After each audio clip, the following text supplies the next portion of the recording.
નમસ્કાર વિદ્યાર્થી મિત્રો, વેલકમ ટુ વેબ સંકુલ। તો આપ સૌનું સ્વાગત છે અને તમને લોકોને ખ્યાલ છે કે ભાઈ આરબીઆઈ ઓફિસ એટેન્ડન્ટ એટલે કે ભાઈ આરબીઆઈ ઓફિસ સહાયકના જે કંઈ પણ ફોર્મ ભરવાના શરૂ છે, તો આજે આપણે એ જોવાનું છે કે ભાઈ આ શું છે ભરતી। જો ગુજરાતના વિદ્યાર્થીઓને જ્યાં સુધીમાં ગુજરાતી ભાષામાં આપણે આ માહિતી આપીએ ને, તમને શું છે કે ભાઈ ગળે ઘૂંટડો ઉતરે અને આ વસ્તુ ખાસ જરૂરી છે। કારણ કે ઘણીવાર એવું થાય કે ભાઈ આવી સારી એવી ઓપોર્ચ્યુનિટી આપણી નજીકથી આવીને જતી રહે પરંતુ આપણને ખ્યાલ ન હોય। આનું કારણ શું છે કે ભાઈ આપણો જે કાંઈ પણ છે એ જાણકારીનો અભાવ છે। તમે 10 પાસ છો, તમારી ઉંમર 25 વર્ષની અંદરની છે, તમે કોલેજ હજી પૂરું કર્યું નથી, બરોબર છે, યસ, તો તમે આ વસ્તુ માટે લાયક છો, બરોબર। તમે તમારા ભાઈ બહેન, તમારા મામા માસીના દીકરા, કાકા કાકીના દીકરા, કોઈ પણ જે હોય એમને કહેવાનું છે કે ભાઈ આ ખૂબ સારી એવી ભરતી આવી છે। કારણ કે 10 ધોરણ પાસ ઉપર અને એક જ પરીક્ષાના આધારે જો તમને શું છે કે ભાઈ 50,000 રૂપિયા સુધીની સેલેરી મળતી હોય, આ સિવાય આજે આપણે વાત કરશું કે ભાઈ એની જોબ પ્રોફાઇલ શું છે, શું કામગીરી કરવાની હોય છે, ડ્યુટી શું હોય છે, પ્રમોશન શું હોય છે અને ફેસિલિટી કઈ કઈ વસ્તુ મળે।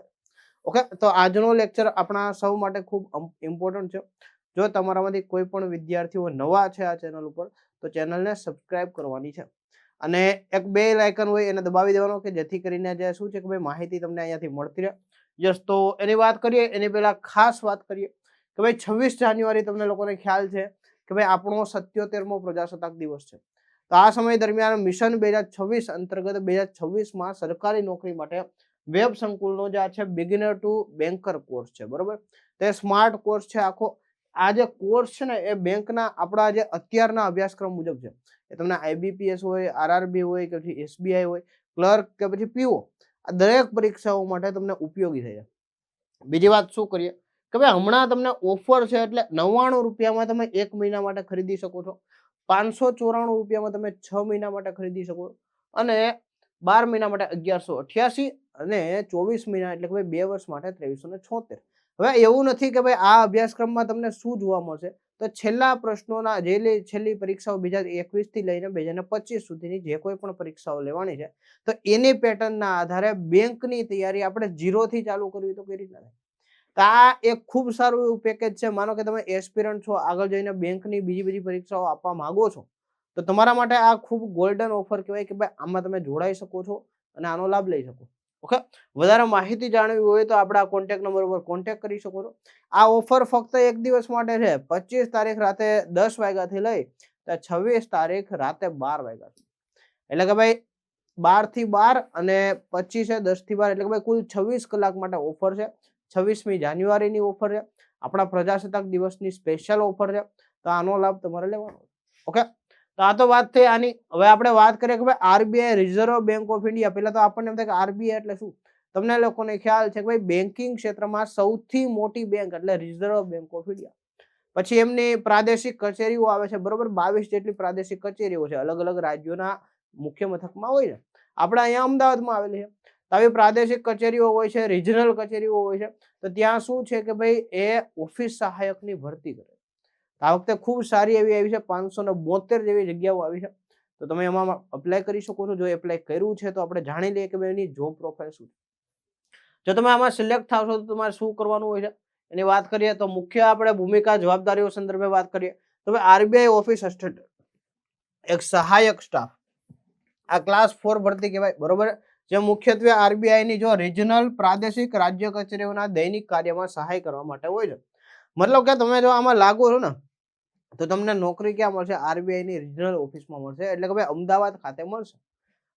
બીજી વાત કરીએ, યસ, કે વિભાગો વચ્ચે ફાઇલો અને અધિકૃત દસ્તાવેજો લાવવા, લઈ જવા અને ગોઠવવાની વાત આવે છે, બરોબર છે। કેવું આવે કે ભાઈ ડોક્યુમેન્ટેશન ને રિલેટેડ તમારું કામ આવે, કારણ કે ત્યાં ક્લર્ક હોય છે, ઓફિસર્સ હોય છે, એમના દ્વારા તમને જે કોઈ પણ વસ્તુ માટે કહેવામાં આવે છે।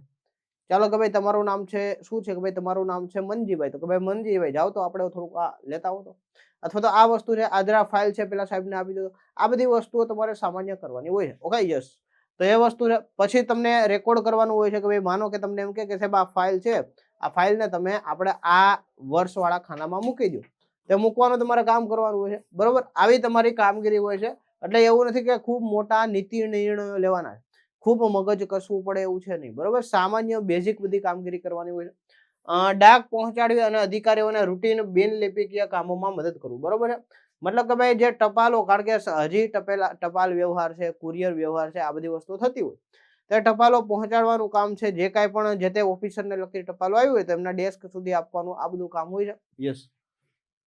કચેરી ખોલવી અને બંધ કરવી, જો મોટા ભાગે શું છે ખબર કે પેલા આ કામ આવતું હતું, બરોબર, પેલા આ કામ છે એ ઓફિસ સહાયકમાં આવતું હતું, પરંતુ અત્યારે એવું છે આ જે કામ છે એના માટે અલગથી સિક્યુરિટી ડિપાર્ટમેન્ટ રાખવામાં આવે છે, બરોબર. જે કાંઈ પણ એમનું સિક્યુરિટી કન્સર્ન્સ હોય એમના દ્વારા શું છે કે ઓફિસ ખોલવામાં અને છેલ્લે બંધ કરવામાં આવે.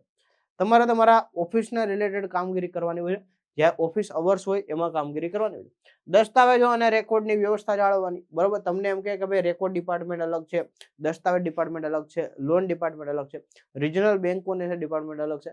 તો આ બધા બેંકોમાં તમે એક ન હોય, તમારી જેવા બીજા ઘણા બધા ત્યાં ઓફિસ અસિસ્ટન્ટ હોય, તેમની સાથે મળીને તમારે કામગીરી કરવાની છે. તમને જે ડિપાર્ટમેન્ટ સોંપે ત્યાં જે કાંઈ પણ અધિકારી કર્મચારીઓ હોય તેને લગતા નાના મોટા કામમાં મદદ કરવાની હોય, કોઈ ઝેરોક્સ કાઢવાની હોય, આ બધી વસ્તુ કરવાની હોય. Okay, yes. પછી સુપરવાઇઝરના નિર્દેશ મુજબ મૂળભૂત કચેરી જાળવવી અને સહાયક કામ કરવું. યસ. કોઈ વ્યક્તિને, બરોબર, અહીંયા તો કેવું હોય કે ભાઈ લોકોની અવર જવર ન હોય. આરબીઆઈ છે એમાં શું છે કે ભાઈ બીજા બધા બેન્કિંગ ઓફિસર્સની અવર જવર હોય, કે જેથી કરીને માનો કે ભાઈ ગુજરાત, અમદાવાદમાં તમને આરબીઆઈ મળે તો ભાઈ ગુજરાતની મોટી મોટી બેંકો જે બધા અલગ અલગ શહેરોમાં આવેલી ત્યાંથી તમારે કોન્ટેક્ટ વ્યવસ્થા રહેશે, કારણ કે એ જે અધિકારીઓ છે એમનું ત્યાં આવવા જવાનું થતું હોય છે, એવી રીતના હોય છે. યસ. બીજી વાત કરીએ તો કચેરીનું વાતાવરણ લિપિકીય સહાય યોગ્ય રીતે ઉપલબ્ધ રહે તે રીતે કરવાનું છે. યસ. ટૂંકમાં કચેરીમાં શું છે કે ભાઈ અવ્યવસ્થા ન સર્જાય, બરોબર ને. એવું ના થાય કે ભાઈ આમ કાગળિયા ઉડે છે ને આમ શું છે કે ભાઈ બધી ફાઇલો રખડી પડે, એવું નહીં. વ્યવસ્થિત બધું કામકાજ હોવું જોઈએ. ક્યારેક તમને કઈ પૂછવામાં આવે કે જાઓ મનજીભાઈ આપણે આ લેતા આવો, બરોબર, ઉદાહરણ તરીકે કહીએ છીએ, આપણે નામ આપ્યું છે, બરોબર, કોઈને એવું વ્યક્તિગત નહીં લેવાનું. આપણે એમ કહીએ કે જાઓ આ લેતા આવો તો પછી તમે લેતા આવો, એવી રીતના વસ્તુ છે. યસ. ઓકે, તો આ પદમાં સહાયક ફરજો હોય છે અને સામાન્ય રીતે લિપિકીય અથવા અધિકારી પદોની તુલનામાં ઓછું તકનીક. ટેકનિકલ તમારે હોતું નથી, તમને કોમ્પ્યુટર કે ડેસ્ક આપતા નથી, બરોબર છે. તમને એક જગ્યા આપે ત્યાં તમારે બેસવાનું હોય, નાનું મોટું કઈ પણ કામકાજ હોય તો એ કરવાનું હોય, બરોબર છે. યસ. પગાર માળખાની વાત કરીએ તો ભાઈ પગાર 2026 મુજબ આપણે મૂળભૂત પગાર કહીએ, બરોબર. તો આ પ્રારંભિક મૂળભૂત પગાર હોય છે અને પગાર ધોરણ 24,250 થી 53,550 છે. દર વર્ષો દરમિયાન આમાં વધારો થઈ છે અને અંદાજિત આપણે પગાર કહીએ તમને જે આ ઉલ્લેખિત પગાર આવે તો 46,029 આવે, બરોબર, 46,029 આવે. આમાં તમારે એચઆરએ અને ભથ્થાઓ ને બધી વસ્તુઓ પાછળથી એડ થાય, બરોબર છે. યસ. હાઉસિંગ રેન્ટ એલાઉન્સ છે, પછી ડિયરનેસ એલાઉન્સ છે, આ સિવાયના જે ભથ્થાઓ છે એ ભથ્થાઓ તમને મળવા પાત્ર, બરોબર. 6 મહિના કે 1 વર્ષનો સમયગાળો હોય છે તમારે રેગ્યુલર બનવામાં.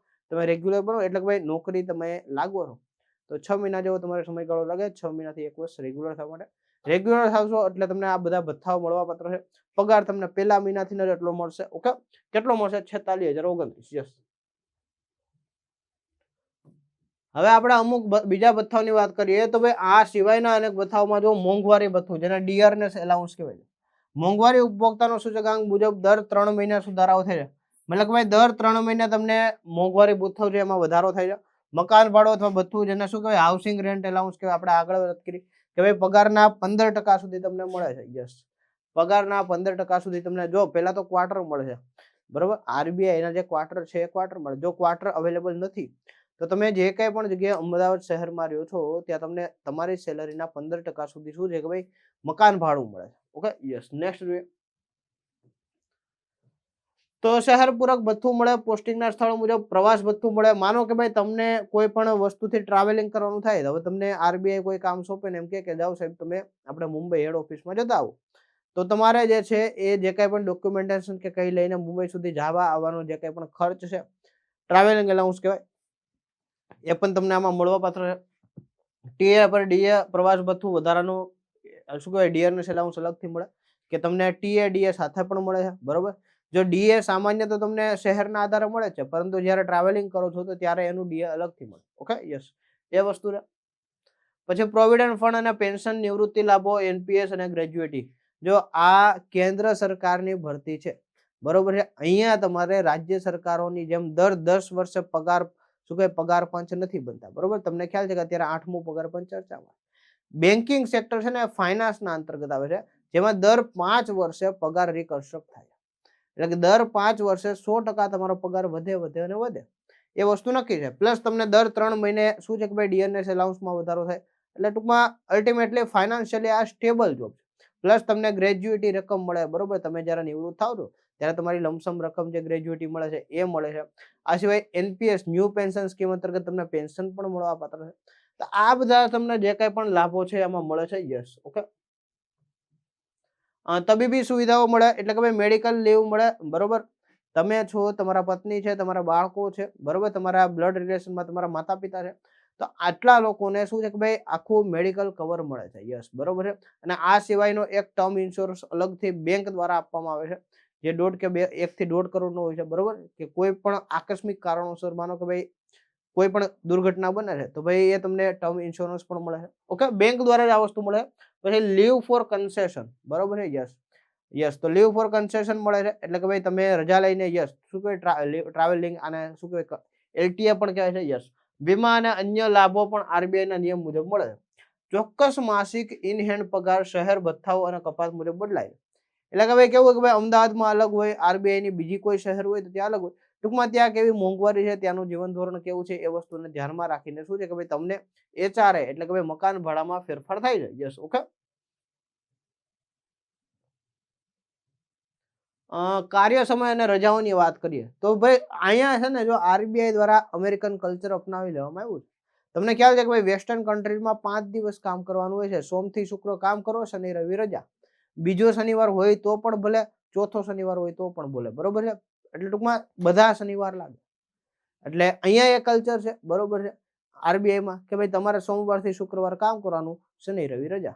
ઘણી વાર એવું થાય છે કે ભાઈ શું ને, બીજી કોઈ પણ સેક્ટરમાં તમે નોકરી કરતા, એક તો ભાઈ 50,000 રૂપિયા પગાર છે, 10મા ધોરણ ઉપરની નોકરી છે, 25 વર્ષથી અંદરના, એટલે તમે 22-25 વર્ષના હોય અથવા તો 21-22 વર્ષના હોય, તમે આલા લખો તો ભાઈ 21-22 કે 25 વર્ષની અંદરનું જે વ્યક્તિ છે, છોકરો કે છોકરી, એ 50,000 રૂપિયા મહિને કમાય છે. પ્લસ કામ કેટલું કરવાનું છે, સોમવારથી શુક્રવાર, શનિ રવિ રજા. એટલે સારી એવી કહેવાય, બરોબર. જો કોઈ વ્યક્તિને એક્સપ્લોર કરવું છે, જીવનમાં આગળ વધવું છે, તો ભાઈ આ જોબ છે એ ખૂબ સારી એવી કહેવાય. Yes, okay. તો નેક્સ્ટ વાત કરીએ કે ભાઈ માનક કચેરી સમય મુજબ સામાન્ય રીતે 8 કલાક નોકરી કરવાની હોય છે. અને સમયગાળો આપણે કહીએ કે ભાઈ ઓફિસનો ટાઈમિંગ શું હોય છે કે ભાઈ 9:15 થી 5:15 હોય. એટલે કે ભાઈ 9:15 થી 5:15 સુધીની નોકરી હોય છે. વચ્ચેમાં બ્રેક આવી ગયો, એમને તમને બ્રેક અલગથી મળે છે, બરોબર છે. યસ, તો એ વસ્તુ એમાં એડ થઈ જાય છે. નેક્સ્ટ જોઈએ. શનિવાર રવિવાર સામાન્ય રીતે રજા હોય છે, તેમજ કેન્દ્ર સરકારની બધી રજાઓ લાગુ પડે. જો અહીંયા તમારે કોઈ પણ રાજ્ય સરકારનું કેલેન્ડર નહીં લાગે, બરોબર, તમારે કેલેન્ડર લાગશે કેન્દ્ર સરકાર. તમારા પગારમાં હોય કે પછી તમારે રજાઓમાં હોય કે પછી તમારે કોઈ પણ બાબતમાં. ઓકે, તો કેન્દ્ર સરકાર દ્વારા દર વર્ષે એક કેલેન્ડર જાહેર કરવામાં આવે, જેમાં હોલિડેઝ બતાવવામાં આવે કે ભાઈ જેટલા જે કેન્દ્ર સરકારના કર્મચારીઓ છે એમને આખા વર્ષ દરમિયાન આટલી રજાઓ મળવા પાત્ર થશે. તો એ કેલેન્ડર પ્રમાણે જેટલી જાહેર રજાઓ હોય છે તો તમને મળે જ છે. પ્લસ શનિ રવિ દર વખતે રજા મળે છે. યસ, ચોક્કસ સમય કચેરી અથવા પ્રદેશ મુજબ બદલાઈ શકે છે, પરંતુ કુલ મળીને કામ સંતુલન સારું રહે છે, બરોબર. કે ભાઈ જીવનમાં શાંતિ રહે, જે લોકો શાંતિ પ્રિય છે અને બહુ બિન મોટા નિર્ણયો નથી લેવા, પરંતુ પગાર મોટો જોઈએ, તેના માટે સારી વસ્તુ છે, બરોબર છે. અને બહુ સારી વસ્તુ છે, હું તો એમ કહી શકું. કારણ કે અહીંયા તમે અમદાવાદમાં રહો છો, આ વસ્તુ કરો છો, બરોબર, તો સાઈડમાં તમે બીજું કોઈ પણ વસ્તુ શીખી શકો છો, કરી શકો છો, ખૂબ સારી. કારણ કે તમારી એજ નાની છે, તમારું બ્લડ હજી શું છે કે ભાઈ યંગ છે, તો તમારે ઘણા ડિઝાયર, આ બધી વસ્તુ તમે આસાનીથી કરી શકો છો. યસ, તો પ્રમોશન અને કારકિર્દીમાં હાયરાર્કી શું છે, એટલે કે ભાઈ આ જે છે એ પ્રમોશન આમાં કઈ રીતના થાય. ચાલો હું આ એટેન્ડન્ટ તરીકે લાગુ છું, તો શું મારે રિટાયર થાવ ત્યાં સુધી એટેન્ડન્ટ તરીકે જ રહેવાનું રહેશે? એવું નથી, બરોબર. જો એટેન્ડન્ટની ભરતી 10મા ઉપર છે, તમારે ગ્રેજ્યુએશન ચાલુ હોય, 12મું પાસ હોય, બરોબર, ફેલ હોય, ડઝન્ટ મેટર, પરંતુ 12મું પાસ હોય, ગ્રેજ્યુએશન ચાલુ હોય, અને તો પછી શું છે કે જેમ જેમ આગળની પોસ્ટ હોય ને એ ગ્રેજ્યુએશન ઉપર હોય. એટલે માનો કે ભાઈ તમારી ગ્રેજ્યુએશન થઈ જાય છે અને તમે લાયક થાવ છો સામેની પોસ્ટ માટે, તો ખાતાકીય પરીક્ષા લેવાય. ખાતાકીય પરીક્ષા પાસ કરો છો તો તમે ઓફિસર બનો છો. આપણે આગળ વાત કરીએ કે ભાઈ કઈ કઈ રીતના પ્રમોશન મળે. યસ, તો આ એક એન્ટ્રી લેવલ સહાયક પદ હોવા છતાં સમય જતા પ્રમોશનની તક ઉપલબ્ધ છે. જો કે લિપિકીય અને અધિકારીઓની પદોની તુલનામાં પ્રમોશનની ગતિ ઓછી. એ તો સ્વાભાવિક છે ને ભાઈ, જેટલા તમે નાના પદથી જાવ એટલું તમારે પ્રમોશનમાં થોડોક ટાઈમ લાગવાનો છે. ઓકે, તો અહીંયા પ્રવેશ કરો ઓફિસ એટેન્ડન્ટ તરીકે છે, બરોબર. પછી ઓફિસ આરબીઆઈ આસિસ્ટન્ટ બને તમે, આ ક્લાસ 3 કહેવાય, બરોબર, આ ક્લાસ 4 કહેવાય, બરોબર. Yes, okay. Yes, assistant manager બનો પછી ગ્રેડ A. Yes, okay. પછી મેનેજર બની શકો અને આસિસ્ટન્ટ જનરલ મેનેજર બની શકો, ડેપ્યુટી મેનેજર બની શકો, જનરલ મેનેજર બની શકો, બરોબર? યસ. તો આ બધા ટૂંકમાં શું છે કે ભાઈ 1 by 1 છે. પ્રગતિ, કાર્યક્ષમતા જો કઈ રીતના થાય, એક તો તમારી પરફોર્મન્સ કેવું છે, પછી સિનિયોરિટી કેવી છે, બરોબર? પછી આંતરિક અને વિભાગીય પરીક્ષાઓ, જો એવું નથી કે ભાઈ ખાલી તમને વર્ષોના આધારે થઈ જાય. ત્યારે એમાં અમુક એવા જ પદ હોય, હવે ઓફિસર લેવલના પદ હોય, બરોબર? તમને અટેન્ડન્ટમાંથી ક્લર્ક લેવલની પોસ્ટ આપી દે, ક્લાસ 3 લેવલની પોસ્ટ તમને અનુભવના આધારે અને પ્રમોશનના આધારે આપી દે. પરંતુ ત્યારબાદની જે પરીક્ષાઓ આવે એમાં એના માટે શું છે, ટેકનિકલ નોલેજ હોવું જરૂરી. એટલા માટે તમારે આંતરિક ખાતાકીય પરીક્ષા આપવાની. પરીક્ષા પાસ કરો છો તો તમને શું છે કે ભાઈ આગળ જતા ઓફિસર લેવલની કેડર પણ મળી શકે. એટલે ખૂબ સારી વસ્તુ છે. યસ. અધિકારી સ્તર સુધી પહોંચવામાં સામાન્ય રીતે ઘણા વર્ષોની સેવા અને આંતરિક મૂલ્યાંકન પાસ કરવું પડે. એટલે ટૂંકમાં કેવું છે, ભાઈ સમયાંતરે થતું રહેશે, પછી તમારું બિહેવિયર છે, તમારું કામકાજ છે, બરોબર છે, આ બધી વસ્તુઓ ઇફેક્ટ કરે છે. તમને લાગે કે ભાઈ કોઈ જોતું નથી, પરંતુ લોકોને ખ્યાલ હોય તમે કામ કરો છો, તમે કામના સમયે બીજું કઈ કરો છો, બધી જ વસ્તુ ખ્યાલ, બરોબર? એકવાર નોકરીમાં લાગી ગયા પછી અંદર જઈને તમે ખાલી ઇન્સ્ટાગ્રામની રીલો જુઓ તો સ્વાભાવિક છે કે ભાઈ તમારા જે સિનિયર અધિકારીઓ છે તમને જોતા હોય છે, એ વસ્તુ તમારા પરફોર્મન્સ ઉપર અસર કરે, બરોબર છે? યસ. તો આ બધી વસ્તુઓ શું છે, અને કોઈ પણ જો એવું નથી કે આ નોકરી, જીવનમાં કોઈ પણ જગ્યાએ તમે કામ કરશો ને, આપણે નિયતિ ચોખ્ખી રાખવાની છે, બરોબર? ઓફિસ ટાઈમમાં ઓફિસનું કામ કરી લેવાનું છે. જિંદગીમાં કોઈ દી તમારે શું છે કે ભાઈ તકલીફ નહીં પડે. આ વસ્તુ ધ્યાનમાં રાખવાની. જ્યારે ઘરે હોય, સુતા હોય, મજા કરતા હોય, ત્યારે do vote ever you want to do man. તમે ત્યારે કંઈ પણ કરવું એ કરી શકો, બરોબર? તો આ વસ્તુ થઈ આપણે આની. પછી આપણે આને એવરેજમાં જોઈ લઈએ ને તો ભાઈ શું છે કે ભાઈ આ ભરતી સંસ્થા કઈ છે, આરબીઆઈ છે. આ તમારી પોસ્ટ છે અને ઓફિસ અટેન્ડન્ટ કહેવાય છે. 10મા ઉપર આ છે, બરોબર? યસ. 46,029 જેવો કુલ પગાર થાય છે, બરોબર? એમાં પછી ડીએ, એચઆરએ, સીસીએ, ટીએ, પીએફ આ બધી વસ્તુઓ એડ થાય છે. કામનો પગાર કેવો છે, સહાયક તરીકેનું કામ છે. યસ. કાર્ય સમય 8 કલાક, બરોબર છે. યસ. હવે વિચાર કરો, આટલો પગાર જે છે ને, ગુજરાતમાં તમારે ગુજરાત સરકારની નોકરી લેવી તો તમારે સુપર ક્લાસ 3 પરીક્ષા પાસ કરવી પડે, બરોબર? તો એટલા બધા બેનિફિટ તો નહીં જ. તો ગુજરાતમાં આ નોકરી માટે તમારે સુપર ક્લાસ 3 લેવલની પરીક્ષા પાસ કરવી પડે, જેમાં પ્રિલિમ પણ હોય, ડિસ્ક્રિપ્ટિવ પણ હોય અને બધી વસ્તુ હોય છે. અને સમય આપણે સરેરાશ 8 કલાકનો હોય છે. દિવસમાં 5 દિવસ કામ કરવાનું હોય છે અઠવાડિયામાં. પ્રમોશન માર્ગ મેં તમને કીધું કે ભાઈ અટેન્ડન્ટ છે, આસિસ્ટન્ટ ક્લર્ક છે, આસિસ્ટન્ટ જનરલ મેનેજર છે અને મેનેજર છે. આ બધી વસ્તુઓ ઉપર પ્રમોશન થાય છે, પરંતુ સમયનો થોડોક ગાળો લાગે, બરોબર? 10-12 વર્ષ સુધીમાં તમે શું છે કે ભાઈ બની શકો છો, વ્યવસ્થિત પોસ્ટ પર આવી શકો. યસ. અને બીજી એક વાત કે ભાઈ જે કોઈ પણ આપણા વિદ્યાર્થીઓ છે, બરોબર? જો આ તો વાત થઈ તમને ડ્યુટી જ કીધી, બરોબર? શું કામગીરી કરવાની, તમારો પ્રમોશન શું છે, તમારી સેલરી શું છે, તમારા ફોર્મ ભરી દેવાનું છે. તૈયારી ક્યાંથી થાય છે? તૈયારી આપણા પ્લેટફોર્મ પરથી થાય છે. આપણે લાઈવ બેચ ખબર છે કે ભાઈ 1 મહિનાનો સમયગાળો છે. લાઈવ બેચ કોઈ પણ ન પૂરું કરે, બરોબર? એટલે આ ઓલરેડી આપણે ભણાવેલી બેચ છે, બરોબર છે? અને આ જ વર્ષમાં 25માં જ ભણાવેલી બેચ છે. તો જો આ સ્માર્ટ કોર્સમાં તમારે જોડાવવું હોય તો બેંકના અભ્યાસક્રમ મુજબ આપણે આખો તૈયાર કરેલો છે. ગણિત અને રીઝનિંગ જે તમને આમાં પૂછે છે તો ખૂબ સારી રીતે આમાં ભણાવેલું છે. આખું ચેપ્ટર વાઇઝ છે, પ્રેક્ટિસ પ્રશ્નો છે. આ સિવાય બીજું શું છે કે ભાઈ તમને આમાં યસ ઇંગ્લિશના લેક્ચર પણ મળેલા છે. બેન્કિંગ અવેરનેસ, તમને જો બેન્કિંગ અવેરનેસ પૂછશે કે ભાઈ તમે ખરેખર આરબીઆઈ છે એ આખા દેશમાં નાણાકીય સ્થિરતા લાવે. તો આ નાણાકીય સ્થિરતા લાવવા માટે બેન્કિંગ અવેરનેસ જાણવું જરૂરી છે. ઇન્સ્યોરન્સ બોડી શું કહેવાય, આરબીઆઈ શું છે, આરબીઆઈની કામગીરી શું છે, બરોબર? આ બધી વસ્તુઓ જાણવી આપણે ખૂબ જરૂરી છે. કોઓપરેટિવ બેંકો કોને કહેવાય, રિજનલ રૂરલ બેંક શું કહેવાય, આ બધું આપણે આવે છે. આ સિવાય ફાઇનાન્સ, કરંટ અફેર, જેના માટે આપણે જે યુટ્યુબ ચેનલ પર તમે લેક્ચર જોઈ રહ્યા છો ત્યાં વિડીયો સેક્શનમાં જશો એટલે ત્યાં તમને બેન્કિંગ અવેરનેસ અને કરંટ બતાવશે, બેન્કિંગ કરંટ કરી. તો તમારે જોવાના છે. દર મહિને આપણે અપડેટ કરીએ છીએ અને આખા મહિના દરમિયાન જે કાંઈ પણ બેન્કિંગને લગતા, ઇકોનોમીને લગતા જે કોઈ પણ નવા જૂની હોય એની આપણે ચર્ચાઓ કરીએ. ઓકે, તેમાં જોડાઈ જજો અને આ ઓફરનો લાભ ખાસ લેજો, કારણ કે આવી ઓફર ન ભૂત ન ભવિષ્ય પછી ક્યારે આવે એવી શક્યતાઓ નહીં, બરોબર છે? તો ફક્ત 99 રૂપિયામાં મહિનો દી, અને તમારે તો મહિનો દી જ પરીક્ષામાં છે. તો તમે 1 મહિના માટે જો આ શું છે ભાઈ તમારે આ એક તો એટેન્ડન્ટની તૈયારી થશે, પ્લસ તમે શું છે કે ભાઈ આમાં જોડાઈ શકો, અનુભવ લઈ શકો. અને 6 મહિના માટે કરવું હોય તો 594 છે. તમે લોંગ ટર્મ વિઝનથી રાખો કે સાહેબ મારે આરઆરબી ક્લર્ક બનવું છે, આઈબીપીએસ ક્લર્ક બનવું છે, એસબીઆઈ પીઓ બનવું છે, તો એની પણ જો તમને ખ્યાલ છે કે ભાઈ કેલેન્ડર જાહેર થઈ ગયા તો આ બેચ એમાં પણ ઇમ્પોર્ટન્ટ થશે. આમાં તો શું છે કે ભાઈ આપણે આ બધી જ વસ્તુ આમાં આવી ગઈ. હવે આ કેવું થાય ખબર કે ભાઈ ઘર આવે ને, ઘર તો ઘરની અંદર દરવાજા આવી જાય, દરવાજા માટે અલગથી ન હોય. તો એવી વસ્તુ છે કે ભાઈ શું છે કે ભાઈ એક આપણે સંપૂર્ણ બેચ બનાવી છે જે તમને છેક મેં તમને કીધું ને કે ભાઈ SBI, IBPS ને RRB, PO અને ક્લર્ક લેવલ સુધી ઉપયોગી થશે. ખૂબ સારું છે. આમાં ઘણા લેક્ચર ફ્રી પણ છે, તમે જોઈ શકો છો. બરોબર, જો શું કહેવાય વેબ સંકુલ ઓફિશિયલ આપણે એપ્લિકેશન ડાઉનલોડ કરો ને, તેમાં તમે બિગિનર ટુ બેન્કરમાં જશો ને તો તમને એમાં ફ્રી ડેમો લેક્ચર જોવા મળશે. એમાં મેં તમને બેન્કિંગ અવેરનેસ ભણાવ્યું છે, જેની સાહેબનું જે ભણાવેલું છે એ છે, હાર્દિક સાહેબનું અંગ્રેજી છે. બરોબર, આ બધી વસ્તુ જોવા મળે. તો હું તો કહું લાભ લ્યો. બરોબર છે, તમે જુઓ. અને આ જે ઓફર છે 25 તારીખ રાતે 10 થી લઈ 26 જાન્યુઆરી રાતે 12 સુધી છે. તો મેક્સિમમ વિદ્યાર્થીઓ જોડાઈ જજો. બરોબર છે, કારણ કે જીવનમાં ઉપયોગી બનશે. યસ, અને સમય છે, નાની ઉંમર છે, કરિયર હાથમાં છે, પછી જીવનમાં તમે કોઈ પણ વસ્તુ કરી શકો છો. કારણ કે જો માણસને અત્યારે એક્સપ્લોર કરવું ખૂબ ગમે છે, માણસને આઈફોન વાપરવો છે, માણસને ખર્ચાઓ કરવા, પણ માણસને સામે આવકમાં પ્રોબ્લેમ થાય. તો તમારે નાનપણથી આવક જનરેટ કરવા માટે આ ખૂબ સારી બેચ. ઠીક છે, તો આ હતી આપણે આજની આરબીઆઈ અટેન્ડન્ટ એટલે કે આરબીઆઈ ઓફિસ સહાયક છે એમના ડ્યુટીઝ, પ્રમોશન અને બાકીની બધી વાતો. કંઈ પણ ના સમજાણું હોય, કંઈ પણ મનમાં ડાઉટ હોય તો આપણે કમેન્ટ બોક્સમાં પૂછી શકો. આ વિડીયો તમને ઇન્ફોર્મેશન લાગતો હોય, બરોબર, ઇન્ફોર્મેટિવ લાગતો હોય તો તમારા મિત્રો સુધી શેર કરજો, વિડીયોને લાઈક કરજો અને નવા છો તો સબસ્ક્રાઇબ કરજો. બરોબર, તો આ હતી આજની વાત. ચાલો મળીએ છીએ નેક્સ્ટ લેક્ચરમાં. ત્યાં સુધી બધા જ વિદ્યાર્થીઓને જય હિન્દ, જય ભારત, વંદે માતરમ. Thank you.